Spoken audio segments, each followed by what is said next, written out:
এই ফেলু, শুনলাম আমাদের নাকি আজ নতুন টিচার আসবে। হ্যাঁ, তুই ঠিকই শুনেছিস।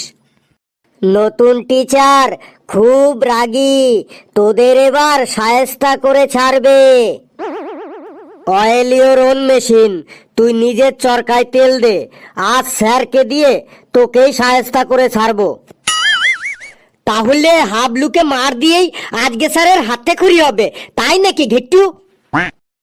ঠিকই বলেছিস, হাবলুকে আজ মার খাইয়েই স্যারের হাতে খড়ি হবে। চুপ, স্যার আসছে।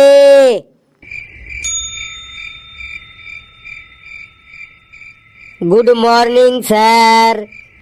Good morning sir. এই ইউ, তুমি এখানে এসো।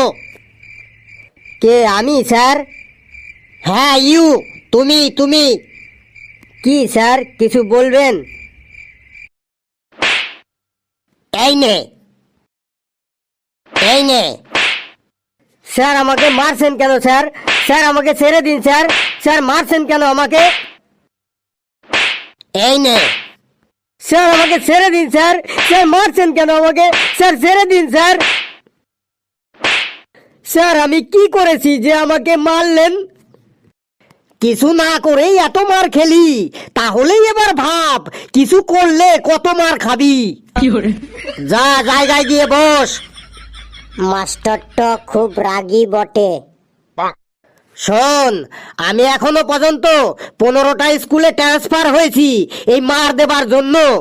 স্কুল আমাকে ট্রান্সফার করেনি, করেছে স্কুলের গার্জিয়ানরা। আমি যে স্কুলেই যাই সেই স্কুলের ছাত্ররাই এত মার খায় যে কিছুদিন পরই গার্জিয়ানরা আমার নামে ডেপুটেশন দিয়ে আমাকে অন্য স্কুলে বদলি করে দেয়। স্যার তাহলে আপনি পুলিশের চাকরি করলেন না কেন? আবার দাঁড়া তো। না স্যার, আপনি খুবই ভালো স্যার, আপনি খুব গুড স্যার। আপনাকে ফার্স্ট লুকেই বুঝে গেছি, আপনি আমাদের স্কুলের সব স্যারদের মধ্যে বেস্ট। প্রিয় স্টুডেন্টরা, আজ আমার তোমাদের প্রথম ক্লাস। প্রথমে তোমাদের সাথে একটু ইন্ট্রোডাকশন করি, তারপরে পড়াশোনা হবে। Okay sir. বেশ, তাহলে তোমাকে দিয়েই শুরু করি। তুমি তোমার সম্পর্কে কিছু বলো। Sir, my self Hablu, I am become a IPS officer. Wow, nice, বসো। আরে, ও বাংলায় বলতে পারলো না, পাক্কামি করে ইংরেজিতে বললো।